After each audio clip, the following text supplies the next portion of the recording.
तो यहाँ पर हमको देखना है क्लास 9th के एनसीईआरटी का मैथ, और 9th के एनसीईआरटी के मैथ में हम यहाँ पर प्रॉपर बात करेंगे एक्सरसाइज 2.1 के बारे में। देखो, इस एक्सरसाइज से रिलेटेड जितने भी कॉन्सेप्ट थे उसके बारे में हमने इससे पहले ही बात कर लिया है। अब जो हमको बात करना है यहाँ पर, इस चैप्टर से रिलेटेड जो भी कॉन्सेप्ट हमने देखा है उस कॉन्सेप्ट पे आधारित कुछ प्रश्न हमको यहाँ पर देख लेना है। साथ ही साथ 2.1 में जो भी उदाहरण दिया हुआ है उसको भी यहाँ पर हम करते हुए चलेंगे। ठीक है जी। तो आज पहला प्रश्न देखते हैं, क्या है हमारा पहला प्रश्न। पहला जो प्रश्न बोला जा रहा है इसमें, इनमें से कौन से बीजीय व्यंजक एक चर में बहुपद है, अपने उत्तर का कारण दें। तो बेसिकली हम ये बोले यहाँ पर कि इस प्रश्न में बोला जा रहा है कि कौन बहुपद है, या ये बोले कि हमको यहाँ पर थोड़ा सा समझ लेना है कि बहुपद को हम लोग कैसे पहचाने। तो बहुपद का परिभाषा जब हमने बताया था तो क्या बताया था, जरा ध्यान करो, याद करो, मेमोराइज करो थोड़ा सा। जब बहुपद का परिभाषा हमने बताया था तुमको, तो बताया था कोई भी बीजीय व्यंजक बहुपद होता है अगर उसका घात पूर्ण संख्या होता है। घात क्या होना चाहिए, पूर्ण संख्या, मतलब 0 1 2 3 4 5। पूर्ण संख्या बोल लो या पॉजिटिव इंटीजर्स बोलो, दोनों एक ही बात है ना। पूर्ण संख्या बोलेंगे तो भी वही बात है, और पॉजिटिव इंटीजर बोलेंगे तो भी वही बात है, धनात्मक पूर्णांक संख्या। तो घात हमारा ये होना चाहिए तो वो बहुपद हो जाता है। अब यहाँ पर बोला जा रहा है कि हमारा जो बहुपद होगा वो एक चर में होगा। एक चर में होने का मतलब पूरे बहुपद के अंदर में या पूरे बीजीय व्यंजक के अंदर केवल अगर x नजर आ रहा है ना, तो केवल x ही नजर आए। ऐसा नहीं है बीच में कहीं से y आ जाए। अगर y आ जाएगा तो हो सकता है बहुपद हो, बट वो दो चर में हो जाएगा बहुपद। इस बात को हमको ध्यान रखना है। तो पहला बात क्या देखना है बाबू, घात देखना है हमको। घात हमारा पॉजिटिव होना चाहिए, प्लस में होना चाहिए, है ना, ये वाली संख्याएं होनी चाहिए। दूसरा बात देखना है, क्या बोला हमने कि दो चर नहीं होना चाहिए। ये तो मेनली डिफिनेशन बताता है ना, बट दिक्कत ये है ना, इसके अलावे भी तो आता है। घात और चर के अलावा कुछ समस्या और आएगी, उसके बारे में हम बात कर लेते हैं। ठीक है, पहले बात तो घात पॉजिटिव होना चाहिए। ठीक है, दूसरा बात है हमारा चर दो नहीं होना चाहिए। तीसरा बात है ना, पहला दूसरा, तो पहला ही बात हो गया ना। दूसरा बात हमारा क्या है, चलो दूसरा बात ये है हमारा कि हर नहीं होना चाहिए। अगर मान लो कोई बहुपद लिख रहे हैं जैसे कि 3x² प्लस यहां पर हम कर दे 1/x और +5, तो ये बहुपद नहीं होगा। अब इसका भी रीजन है, ये बहुपद क्यों नहीं होगा। देखो, किसी भी संख्या अगर x को हम ऊपर ले जाएंगे ना, ऊपर ले जाएंगे तो ये क्या होगा 3x²। और हमको पता है कि अगर हम भाग दे रहे हैं और संख्याओं को ऊपर ले जाते हैं तो पावर माइनस में हो जाता है। मतलब 1 गुने x पर पावर -1 होगा, प्लस में 5 हो जाएगा। तो बेसिकली यहाँ पर 3x² प्लस में x पर पावर -1 और +5 हो जाएगा। तो घात यहाँ पर तो हमारा प्लस में रहा ही नहीं, बीच में देखो ऐसा नहीं है पहले वाले चर की बात कर रहे हैं। जितने भी पद है, एक भी पद में हमारा घात जो है वो किस में होना नहीं चाहिए, वो तुम्हारा माइनस में नहीं होना चाहिए या फिर फ्रैक्शन में नहीं होना चाहिए। ठीक है, तीसरी बात पर ध्यान दे, संख्या कोई भी चर रूट के अंदर में नहीं होना चाहिए। जैसे अगर मान लो सपोज लिख रहे हैं 5x³ प्लस में 3x² और माइनस में √x + 3, तो अब रूट में आ रहा है चर। तो रूट में चर आने का मतलब क्या है कि इसका घात जो होगा ना, घात हो जाएगा भिन्नात्मक, x पर पावर 1/2 हो जाएगा, है ना। x पर पावर 1/2 होगा, बहुपद नहीं होगा। तो मोटा मोटी बात तो एक यही है हमारा कि घात हमारा प्लस में होना चाहिए। ठीक है, तो आओ जरा एक बार जो हमने बातें जानी है उसको हम नोट डाउन कर लेते हैं, देन हम आगे बढ़ते हैं प्रश्न के साथ।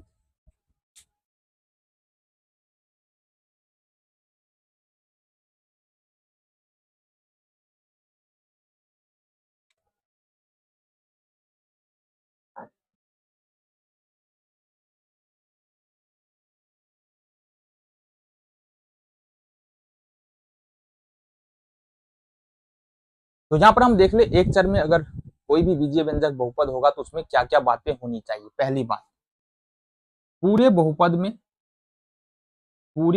में केवल एक चर हो, केवल, है ना, केवल एक चर हो। उदाहरण के तौर पर अगर हम बात करें जैसे कि 3x² प्लस 5x प्लस 6, तो इस पूरे बहुपद में एक चर है जैसे 6x² माइनस XY प्लस 3। अब इस पूरे बहुपद के अंदर में दो चर है, तो ये एक चर में तो बहुपद कतई नहीं है, ये दो चर में बहुपद हो जाएगा। क्लियर है बात। दूसरा है कि पूरे बहुपद में जो भी पद है उसके चर का घात पूर्ण संख्या हो। तो कहने का मतलब घात जो है ना पूर्ण संख्या होता है 0, 1, 2, 3, 4, 5, है ना। तो ये पूर्ण संख्या घात हमारा 0, 1, 2, 3, 4, 5 ही होना चाहिए तभी बहुपद होगा, अदरवाइज बहुपद नहीं होगा। सपोज हम अगर एग्जाम्पल में लिखते हैं कि x पर पावर यदि हमारा आ जाए -1 प्लस 2, तो क्या ये बहुपद होगा या नहीं होगा? बिल्कुल नहीं होगा। यदि x पर पावर आ जाए 2 प्लस 3x पर पावर 3/2 प्लस 5, तो ये बहुपद होगा कि नहीं होगा? बिल्कुल नहीं होगा, क्योंकि यहाँ पर जो घात 3/2 आ रहा है, घात 1 आ रहा है, ये पूर्ण संख्या तो है ही नहीं। और घात अगर बहुपद के अंदर कहीं भी बात कर रहे हैं, ऐसा नहीं है सिर्फ शुरुआत में या किसी एक पद में, कहीं भी बहुपद के अंदर में कहीं भी अगर घात माइनस में आ रहा है, घात भिन्नात्मक आ रहा है, तो बहुपद नहीं होगा। दूसरी बात हो गया। तीसरी बात क्या समझे हम? तीसरी बात निकल के आता है कि कोई भी चर हर में ना हो। हर में ना होने का मतलब क्या है? जैसे उदाहरण की बात करेंगे कि 3x² प्लस 5/x और प्लस में 3, यहाँ पर ये ठीक है, बट यहाँ पर जो चर है ना वो हर में आ रहा है। तो पूरे बहुपद के अंदर में कहीं भी चर अगर हर में जा रहा है, मतलब वो बहुपद तुम्हारा वो बहुपद नहीं होगा, वो बीजीय व्यंजक बहुपद नहीं। दूसरे उदाहरण की बात करेंगे 2/3x³ प्लस 2x² प्लस 6 है ना x और प्लस में 5। अब इस पूरे बहुपद की बात करेंगे तो यहाँ पर ठीक है x पर पावर 3 है, पूर्ण संख्या घात है, यहाँ पर 2x² है, इसका मतलब यहाँ पर पूर्ण संख्या घात है, बट यहाँ पर क्या है 6/x है। अब ये ऐसा हमने देखो रूल तो वही लग रहा है कि घात जो है ना पूर्ण संख्या होना चाहिए, बट यहाँ पर होता ये है ना कि अगर सपोज हम अगर ले जाते हैं जैसे 3/x लिख रहे हैं, तो इसको अगर ले जाएंगे ना, देखो होगा क्या, ये है 3 और x पर पावर कितना होगा यहाँ पर 0, और ये आ जाएगा तुम्हारा गुना में, और ये x पर पावर हो जाएगा 1, भाग है ना, ये हो जाएगा भाग। तो होता ये प्लस 1 है ना, होता ये है कि ये पावर घटता है, भाग में अगर होता है तो पावर घटता है, तो यहाँ पर 3x पर पावर 0 और -1 हो जाएगा, तो मतलब 3x पर पावर -1 हो जाएगा। कहने का मतलब ये हो जाएगा 3x पर पावर -1। किधर चले गए भाई बाबू? हाँ ये 3/x है ना, 3x पर पावर -1। अब पावर माइनस में आ गया तो ये बहुपद तो होगा ही। इसलिए अगर कभी भी हर जो है पूरे बहुपद के अंदर में यदि पट्टे में चले जाए, हर में चले जाए कोई भी चर, तो वो बहुपद नहीं। लास्ट है हमारा हर रूट में ना हो।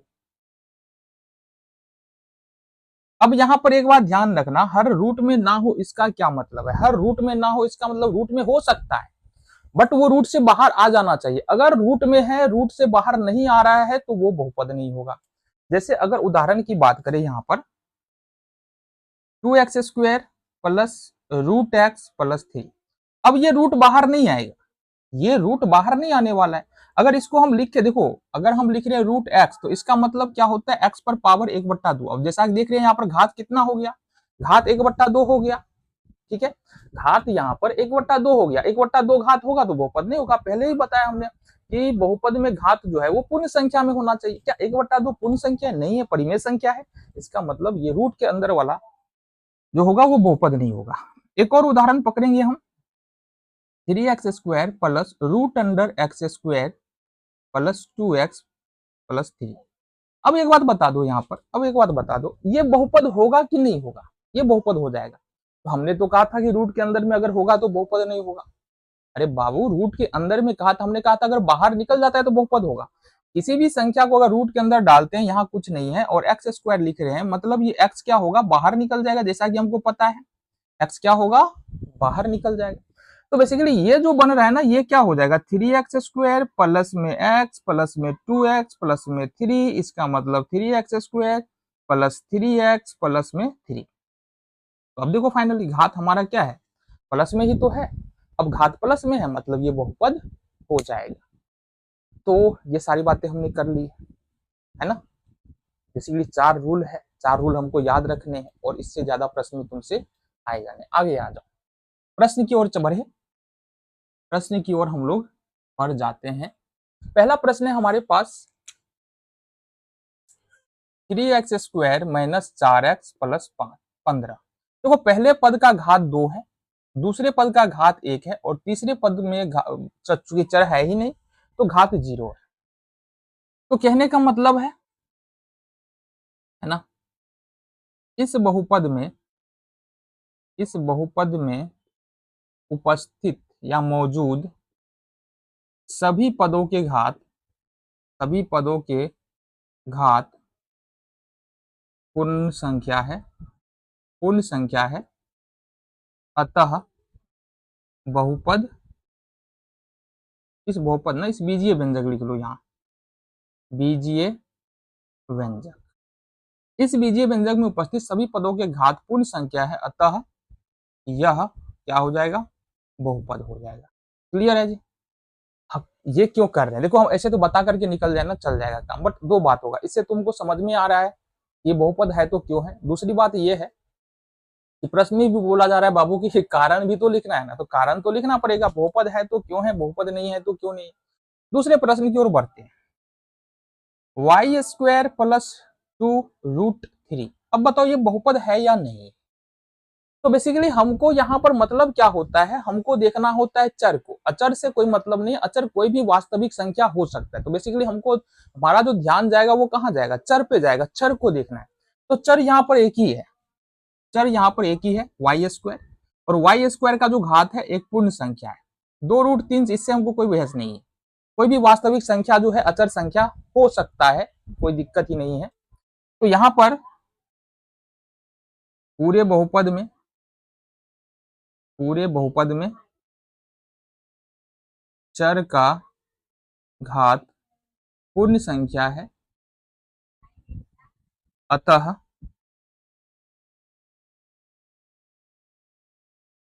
पूरे बीजीय व्यंजक लिख लेना, यहाँ पर बीजीय व्यंजक लिखा करो, बार बार लिखा जा रहा है, ठीक है।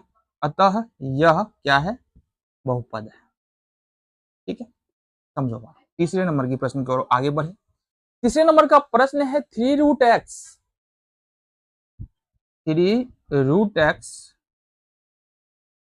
और प्लस में √2x। देखो इस पद में कोई दिक्कत नहीं है, इस पद में कोई दिक्कत नहीं है, क्योंकि यहाँ पर x का गुणांक कोई भी वास्तविक संख्या हो सकता है और x का गुणांक यहाँ पर √2 है, तो यहाँ पर कोई समस्या नहीं है। समस्या कहां पर है, समस्या है यहाँ रूट के अंदर में x आ रहा है। अब रूट के अंदर में x आ रहा है तो मतलब इसको लिखेंगे 3 और x। अब रूट के अंदर में x है, यहाँ पर कुछ नहीं, मतलब यहाँ पर पावर हो जाता है 1/2 और ये होगा √2x। तो कहने का मतलब बाबू यहाँ पर तो घात जो है ना वो क्या हो गया, भिन्नात्मक है। तो क्या लिखेंगे, इस बीजीय व्यंजक का घात भिन्नात्मक है, अतः यह बहुपद नहीं है, यह बहुपद नहीं है। क्लियर है बात। तो ये तीसरे नंबर का प्रश्न तुमने समझा। अब समझो बात, अगर तुमको करना है नोट तो नोट करो, क्योंकि इसके बाद तो अपना बोर्ड जो है वो पूरा फुल हो चुका है ना, तो एज करना पड़ेगा, तो नोट कर लो।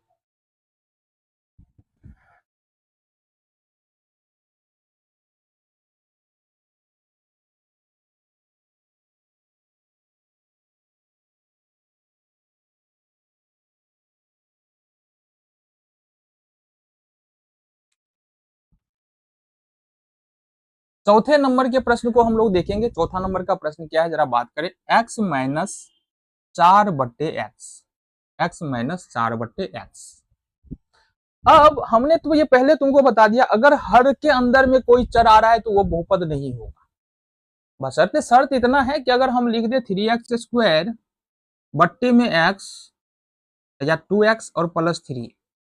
तो अगर ऐसा लिख रहे हैं ना तो बाबू ये देखो 3x² का मतलब 3 गुने x होता है और 2x का मतलब 2 गुने x होता है, तो x से x कैंसिल आउट +3, मतलब ये बच जाएगा हमारा 3x + 3। तो ये तो बहुपद हो जाएगा। बट अगर कोई हर में यदि चर आ रहा है और उसका कोई हल नहीं निकलने वाला है आगे चल करके, वो हर में ही रहने वाला है, तो इस स्थिति में वो बहुपद नहीं होता है। इस बात को ध्यान दो। तो कहीं कंफ्यूज मत हो जाना कि कहीं पर अगर ये ऐसा प्रश्न आ सकता है ना, अपना काम है बता करके चलना। एग्जामिनेशन में जाओगे कुछ भी पूछ सकता है, अगर तुम कॉन्सेप्ट समझे रहोगे तो करना, है ना, कर लोगे, और नहीं तो फिर दिक्कत हो जाएगा, है ना। इसलिए कॉन्सेप्ट सबसे ज्यादा जरूरी है ना। मैथमेटिक्स ले लो और साइंस ले लो, इस दोनों सब्जेक्ट में कॉन्सेप्ट का समझना या फिर कुछ भी सीख रहे हो ना, बेसिकली कॉन्सेप्ट ही काम करता है। कॉन्सेप्ट समझने के बाद हमारा काम आसान हो जाता है, बातें आसान लगने लगती है। कॉन्सेप्ट नहीं समझने के बाद सारी की सारी बातें क्या होता है, मुश्किल लगने लगती है। ठीक है, आगे बढ़े। तो इसको समझो। यहां से हमने कहा बाबू, अगर किसी भी चर हो, कोई भी संख्या हो, अगर पावर डाल देते हैं 0, है ना, पावर डाल देते हैं 0, तो उसका मान हो जाता है 1। इसका मतलब देखो x पर पावर 0 मतलब 1, 2 पर पावर 0 मतलब 1, 3x पर पावर 0 मतलब 3 गुने x पर पावर 0, और 3 गुने x पर पावर 0 का मतलब 1, ये हो गया 3।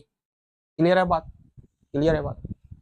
फिर होता यह है कि जब भाग में अगर दो चर हो, जैसे अगर हम लिख रहे 3x पर पावर 0 और यहाँ पर 5, यहाँ पर 5 नहीं, यहाँ पर x लिख दे, इसका मतलब क्या है, ये तुमको ऐसा तो दिखेगा नहीं, ये दिखेगा कैसे, 3 गुने x पर पावर 0 गुने 1/x, तो ये तुमको 3/x दिखने वाला है। ठीक है, अब अगर ये ऐसा लिखा है तो समान चर, यदि भाग में समान चर को समान चर से भाग दिया जाए तो पावर क्या होता है, घट जाता है, घात घटता है। तो इसका मतलब 3x⁻0 और यहाँ पर पावर 1 है, घटेगा तो 3x पर पावर -1 हो जाएगा, है ना। तो कहने का मतलब ये है कि अगर इसको देखते हैं x - 4 गुने 4x हो जाएगा ना, 4x⁻0 और यहाँ से पावर यहाँ 1 है तो 1 घटेगा, x - 4 x - 1 हो जाएगा। यहाँ पर घात जो है वो -1 आ चुका है, इसलिए यह बहुपद नहीं होगा। तो क्या रीजन क्या दे सकते हैं यहाँ पर, बीजीय व्यंजक का घात, बीजीय व्यंजक का घात ऋणात्मक है ना, अतः यह बहुपद नहीं। बस इतनी सी बात है, समझो और करते चलो प्रश्नों को। चलो जी अगले प्रश्न की ओर बढ़े। ये तो चौथा नंबर था, पांचवा नंबर का प्रश्न देखते हैं, इसमें दिक्कत कहाँ आ रहा है। x⁻12 plus y⁻3 plus t⁻50 50। अब अगर इस वाले बहुपद की बात करें तो यहाँ पर कोई दिक्कत ही नहीं है, सब कुछ ठीक ठाक है, कोई समस्या नहीं। समस्या बस ये है कि चर 3 आ रहा है अलग अलग, 1 2 3, तो बहुपद तो होगा ये, बट ये एक चर में बहुपद नहीं है ना। तो क्या लिखेंगे, बीजीय व्यंजक का घात धनात्मक है, अतः यह बहुपद है।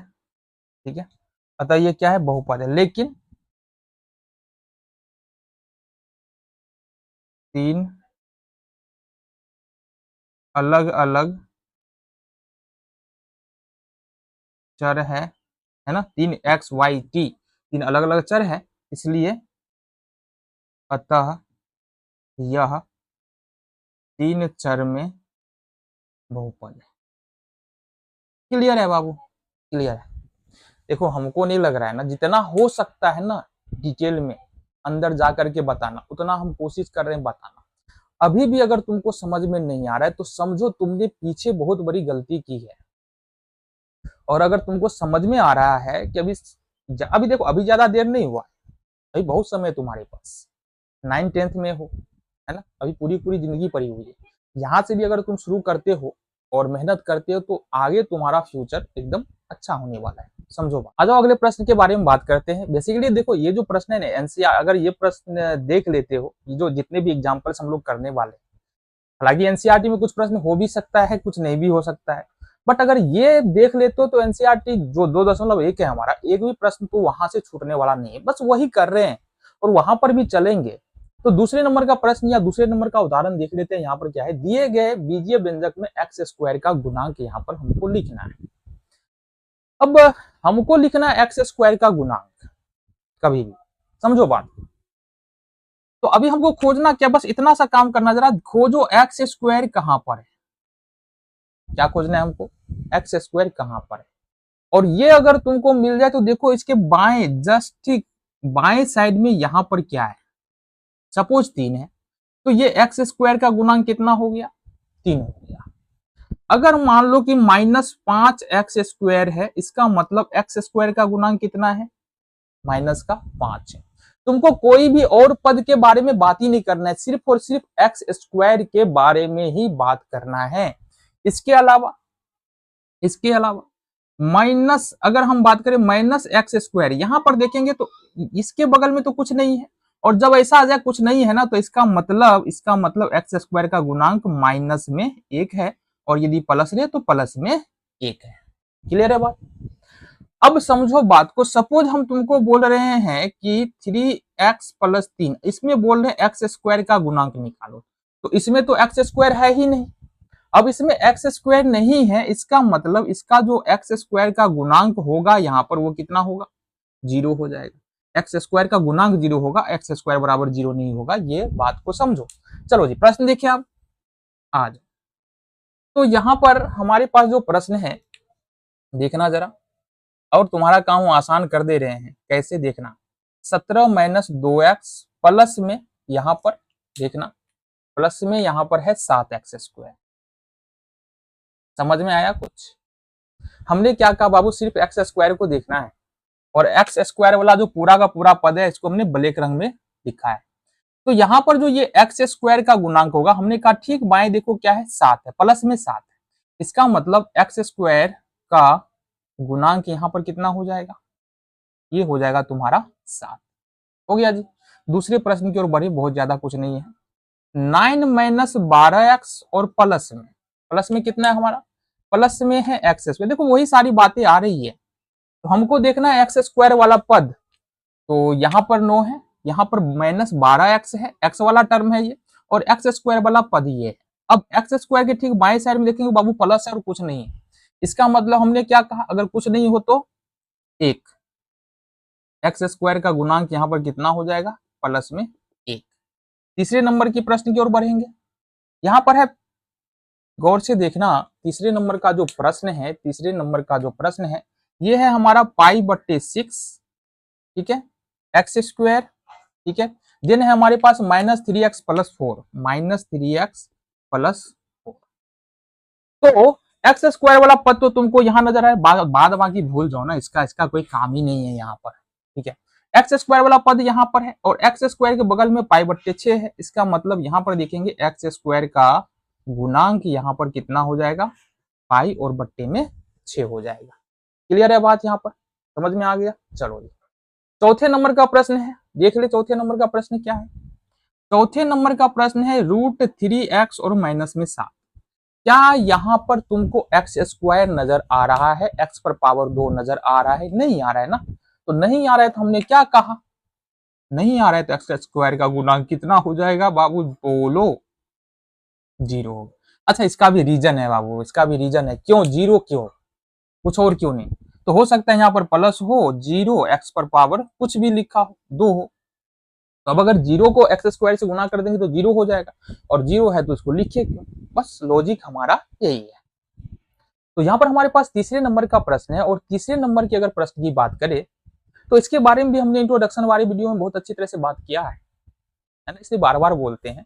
अगर तुमको कॉन्सेप्ट जानना है, अच्छी तरह से जानना है, तो वहां पर बात करो, अदरवाइज यहाँ भी तुम उतना तो बात कर ही रहे हैं कि कम से कम प्रश्न तुम्हारा बन जाए, ठीक है।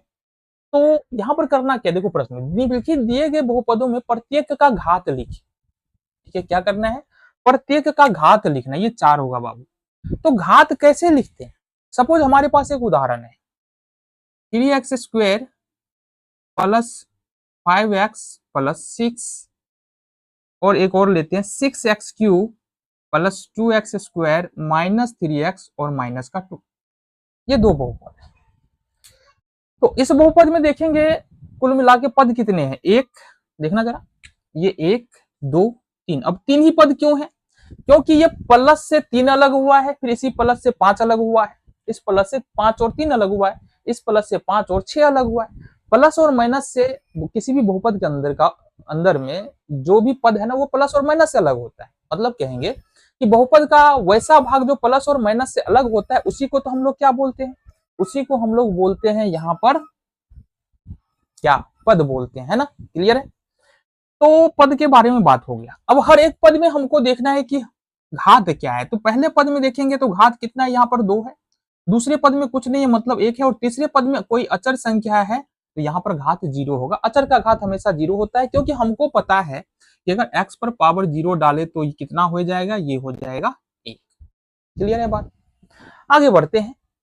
यहाँ पर 2 है, यहाँ पर 1 है, यहाँ पर 0 है। तो पूरे बहुपद के अंदर में जो उच्चतम घात है वो कितना है? 2 है। तो किसी भी बहुपद का घात वही तो होता है जो पूरे बहुपद का उच्चतम घात होता है। पूरे बहुपद का उच्चतम घात 2 है, मतलब यहाँ पर घात इसका 2 हो जाएगा। आगे देखो यहाँ से, यह है 6x cube plus 2x square minus 3x minus 2। ये है हमारे पास प्रश्न, ठीक है। तो यहाँ पर इस पहले वाले पद में देखेंगे घात 3 है, दूसरे वाले पद में देखेंगे घात 2 है, तीसरे वाले पद में देखेंगे घात 1 है, और लास्ट वाला अचर है, तो इसका मतलब यहाँ पर घात कितना है? घात यहाँ पर 0 है। क्लियर है बात? तो यहाँ पर इस पूरे बहुपद के अंदर हाईएस्ट पावर कितना है? यहाँ 0 है, 0 से बड़ा 1, 1 से बड़ा 2, 2 से बड़ा 3, हाईएस्ट पावर 3 है, मतलब घात यहाँ पर कितना होगा? 3 होगा। अब अगर तुमको ये बातें समझ में आ गई है तो ज्यादा उदाहरण क्या बात करें यार, प्रश्न दिया हुआ है ना, प्रश्न देखो, वही तो उदाहरण भी है ना। चलो, तो यहाँ पर हमारे पास पहला प्रश्न है 7x पर पावर 3। यहाँ पर देखेंगे तो पावर है 3 पहले पद में, दूसरे पद में पावर 2 है, तीसरे पद में पावर 1 है, चौथे पद में यहाँ पर पावर कितना है? 0 है। क्योंकि ये x यहाँ पर नहीं था तो यहाँ मतलब इसका मतलब ये हो गया 0। तो 0 से बड़ा 1, 1 से बड़ा 2, 2 से बड़ा 3, हाईएस्ट पावर 3 है, मतलब बहुपद का घात यहाँ पर कितना होगा? 3 हो जाएगा। इस वाले प्रश्न में आते हैं। यहाँ पर इस वाले बहुपद में अगर हम बात करें, इस वाले बहुपद के अगर हम बात करें तो 12 माइनस एक्स और प्लस में एक्स क्यू है, ठीक है। पहले पद का घात कितना होगा? कुछ नहीं, अचर संख्या, मतलब यहाँ पर घात 0 रहा होगा। दूसरे वाले पद में 1 है और तीसरे वाले पद में 3 है। हाईएस्ट पावर कितना है? 3 है। अब अगर हाईएस्ट पावर, हाईएस्ट घात 3 है, इसका मतलब बहुपद का घात कितना हो जाएगा? बहुपद का घात यहाँ पर हमारा ये 3 हो जाएगा। क्लियर है बात? आगे देखते हैं। यहाँ पर देखो, यहाँ से तो यहाँ पर कुल मिला के 2 ही पद है बहुपद में, जिसमें से एक अचर है। अचर वाले जब भी घात पूछते हैं तो अचर वाले की तो पहले बात ही ना करो, चर वाले की बात करते हैं। यहाँ एक ही चर है y और इसका घात 1 है, इसका मतलब बहुपद का घात यहाँ पर कितना हो जाएगा? 1 हो जाएगा। ठीक है, आगे यहाँ पर 4 का घात बताना है। पहले बात तो ये समझो कि 4 भी एक बहुपद है और 0 भी एक बहुपद है। ठीक है, यह एक अचर बहुपद, इसको हम लोग बोलते हैं अचर बहुपद, और इसको बोलते हैं हम लोग शून्य बहुपद। अब बहुपद है तो कुछ ना कुछ तो घात होगा, तो जितने भी अचर संख्याएं हैं, जितनी की जितनी अचर संख्या है, उसका घात हमेशा कितना होता है? 0 होता है। अचर संख्याओं में तुमसे ये भी पूछा जा सकता है, बाबू 2/3 बता दो, इसका घात कितना है? √3 का घात कितना है? माइनस √3/2 का घात कितना है? तो इस सारे के सारे जो बहुपद है, इसका घात कितना होगा? इसका घात हो जाएगा √, ये तुम्हारा 0 हो जाएगा। ठीक है जी, आगे देखो 5वें नंबर का प्रश्न, 0 का घात क्या है? देखो 0 का घात हम लोग नहीं बता सकते हैं। 0 एक बहुपद है, शून्य बहुपद इसको बोलते हैं, और शून्य बहुपद का घात हम नहीं बता सकते, ये अनडिफाइंड होता है। क्यों अनडिफाइंड होता है? देखो 0x तो 0 हो जाएगा, 0x पर पावर 2 0 हो जाएगा, 0x पर पावर 0 ये भी 0 हो जाएगा, 0x पर पावर 3 ये भी 0 हो जाएगा। तो मतलब यहाँ पर देखो घात बदल रहा है, लेकिन सारा वैल्यूज क्या आ रहा है? हमारा 0 आ रहा है। इसका मतलब 0 घात का तो घात, 0 बहुपद का घात तो कुछ भी हो सकता है। कुछ भी हो सकता है तो इसका हम क्या बोले? इसलिए जीरो बहुपद का घात अनडिफाइंड है, इसका परिभाषित नहीं है।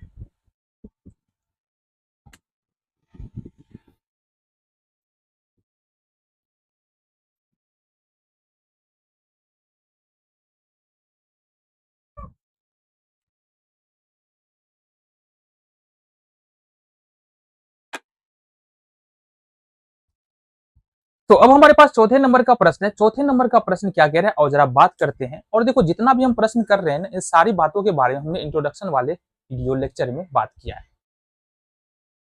अब दिक्कत यह है, देखो बहुत सारे स्टूडेंट्स की बातों में दिमाग नहीं आता है, दिमाग में बात आता है ना। बहुत सारे लोगों का थिंकिंग होता है कि अगर हम सिर्फ और सिर्फ एनसीईआरटी कर ले तो क्या संभव नहीं है?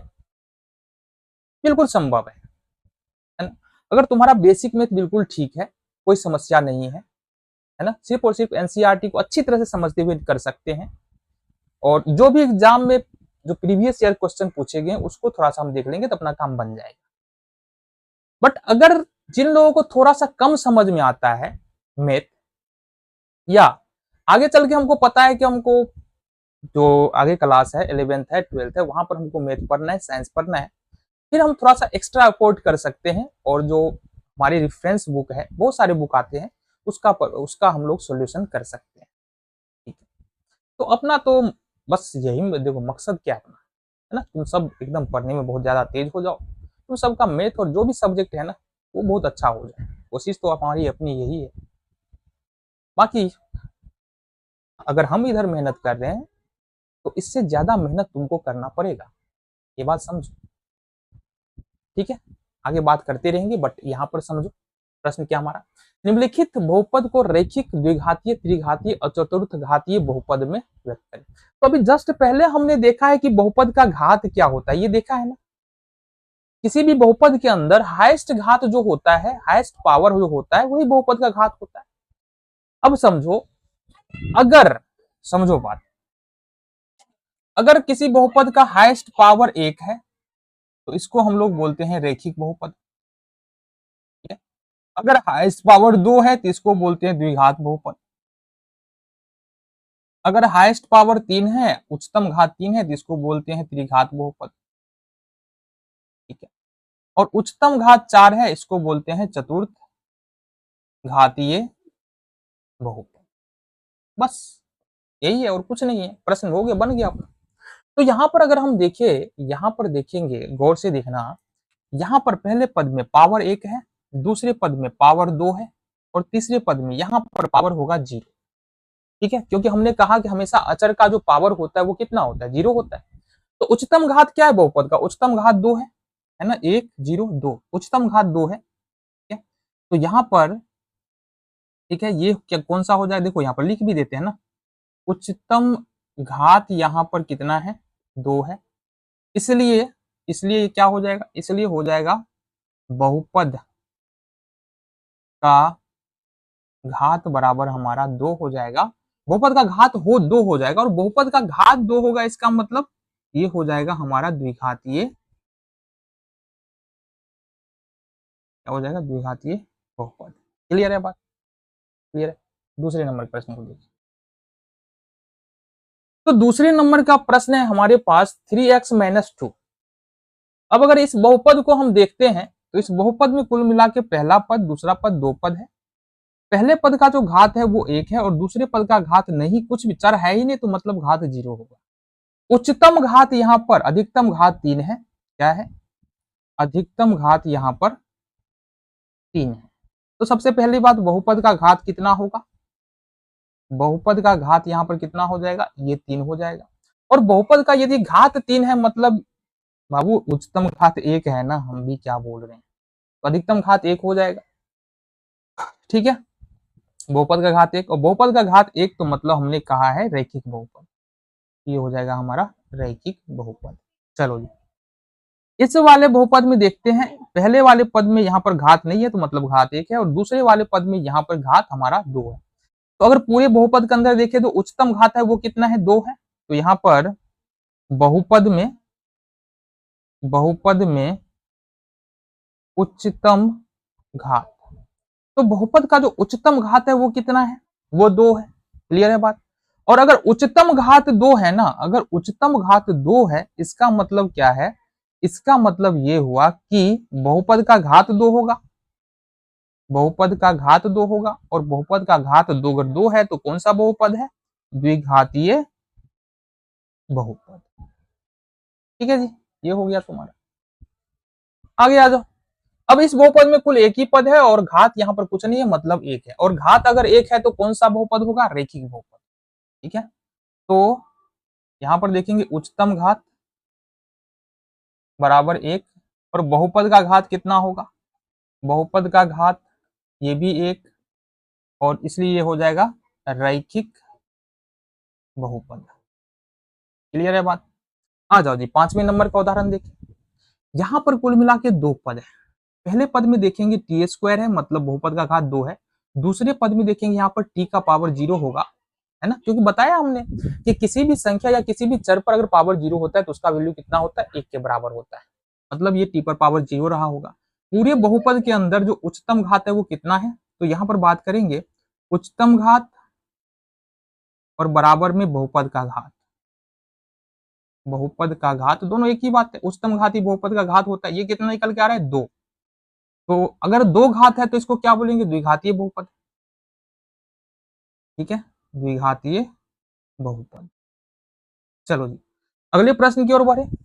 6ठे नंबर का प्रश्न है, पहले पद में जो बहुपद का घात है वो देखो टी पर पावर 4 है, मतलब 4 है। दूसरे पद में जो घात है वो कितना है, 3 है। तीसरे पद में जो घात है वो 1 है, और चौथे पद में यहाँ पर घात कितना है, 0। चौथे पद में कितना है, घात 0। तो यहाँ पर उच्चतम घात कितना है, 4 है, तो यहाँ पर क्या लिखेंगे, उच्चतम घात बराबर बहुपद का घात बराबर कितना है, जी 4। अब अगर बहुपद का घात 4 है, मतलब ये कौन सा बहुपद होगा, चतुर्थ घातीय बहुपद हो जाएगा। ये हो जाएगा हमारा चतुर्थ घातीय बहुपद। ठीक है जी, समझ में आ गया, बातें क्लियर है। चलो बहुत बढ़िया। मेरे पास 5वें नंबर का प्रश्न है, आओ जरा देखिए 5वें नंबर का प्रश्न क्या है और इसको हम लोग कैसे कर सकते हैं। देखो 5वें नंबर का प्रश्न है हमारे पास, निम्नलिखित बहुपदों को एक चर, दो चर और तीन चर इत्यादि वाले बहुपदों में बांटे। तो बेसिकली हमारे पास बहुपद दिया गया है, ये बात तो कंफर्म है कि ये सारे के सारे जो है ये बहुपद है ही। बट यहाँ पर हमको क्या करना है ना, कि एक चर वाले बहुपद, दो चर वाले बहुपद और तीन चर वाले या चार चर वाले जो भी बहुपद है उसके बारे में यहाँ पर हमको बताना है कि दिया गया बहुपद एक चर में बहुपद है, दो चर में बहुपद है, तीन चर में बहुपद है या चार चर। देखो इस तरह के प्रश्न को करने के लिए हमको करना क्या पड़ेगा, जो भी प्रश्न है ना उसको देखो और उसमें खोजो कि अंग्रेजी के कितने अक्षर तुमको दिख रहे हैं, अलग अलग, सेम नहीं, अलग अलग, अलग अलग कितने अक्षर दिख रहे हैं। अगर जितने अलग अलग अक्षर दिख रहे हैं उतने ही चर का बहुपद होगा। जैसे उदाहरण के तौर पर, उदाहरण तो है ही नहीं हमारे पास, चलो जी इसके बारे में बात करें। पहले उदाहरण के बारे में, यहाँ पर x नजर आ रहा है, x, तो x और x ऐसा नहीं है दो अक्षर हो गया, सेम अक्षर है ना तो एक ही गिनेंगे। फिर है y और y, सेम अक्षर है तो मतलब एक ही गिनेंगे। कुल मिला के दो अलग अलग अंग्रेजी के अक्षरों का प्रयोग, इंग्लिश लेटर का प्रयोग यहाँ पर किया गया है। तो कुल मिला कितने चर हो गया, दो चर, है ना। तो यहाँ पर चर दो है तो इसका मतलब ये दो चर वाले बहुपद हो जाएगा ये। ठीक है, कितना चर वाला बहुपद, दो चर वाला बहुपद। चलो जी दूसरे नंबर के प्रश्न में बात करते हैं यहाँ पर कि यहाँ पर x x एक चर हो गया, देन t t t दूसरा चर हो गया। ऐसा नहीं देखना कि x यहाँ भी है, x यहाँ भी है तो ये एक एक दो हो गया, तीन चार पांच, पांच चर नहीं होगा। यहाँ पर समान चर देखो, x और x एक चर हो गया, t t t एक चर हो गया। तो यहाँ पर कुल मिला के दो चर है, दो चर है मतलब ये हो गया हमारा दो चर वाले बहुपद। कितना हो गया, दो चर वाले बहुपद। ठीक है जी, तीसरे प्रश्न की ओर बढ़ते हैं। यहाँ पर देखते हैं कितने चर हैं, यहाँ भी टी है, यहाँ भी टी है, यहाँ भी टी है, और ये अचर संख्या है तो अचर संख्या को छोड़ दो। तो कुल मिला के केवल एक ही चर नजर आ रहा है, केवल टी टी नजर आ रहा है। इसका मतलब ये जो बहुपद है ये हमारा एक चर वाला बहुपद है। क्या है, एक चर वाला बहुपद है। लास्ट चौथे नंबर का प्रश्न है। चौथे नंबर का प्रश्न क्या है, देखो x x एक चर हो गया, y y दो चर हो गया, z z तीन चर हो गया। तो कुल मिला के इस पूरे बहुपद के अंदर तीन ही चर है, x y और z। अगर तीन चर है इसका मतलब ये तीन चर वाला बहुपद। बस यही हमको बताना था, कौन एक चर में बहुपद है, कौन दो चर में बहुपद है, कौन तीन चर में बहुपद है, तो ये हमने यहाँ पर